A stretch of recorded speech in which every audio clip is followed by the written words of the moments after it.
Two detainees from the notorious Guantanamo Bay detention centre have been sent home to Algeria against their will.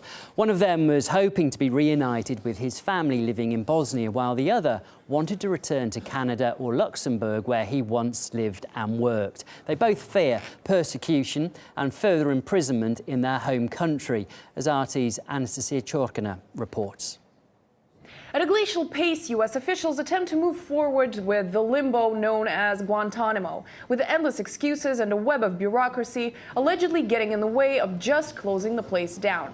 In a latest attempt to take baby steps to figure out what to do with its detainees, the U.S. has transferred 2 prisoners to their home country of Algeria, out of 164, the majority of whom have long been cleared for transfer or release.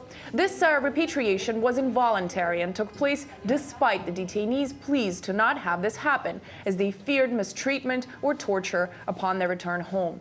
The lawyers of the 2 men, Jamel Amezian and Ben Sayab Belkacem, have described the move as political expedience, dubbing it callous, since the prisoners had made it clear they fear persecution back at home, while countries in Europe had been willing to accept them.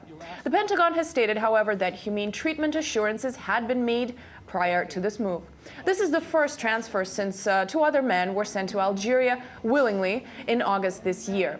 Notoriously standard at Guantanamo, neither of the men transferred were ever charged with any crime during the entire decade they spent behind bars at the scandalous detention camp. The Algerian natives were brought there back in 2002 and taken to Camp X-Ray, which we've actually visited when reporting from Guantanamo. It's an area where some prisoners had been once controversially interrogated, with no one actually held there today. The number of detainees at Guantanamo is now at 162. 15 prisoners continue to be on a hunger strike, years since Obama had promised to shut the prison down on day 1 of his presidency. An efficient and clear plan to close Guantanamo yet to be put in place. Anastasia Churkina, RT, New York.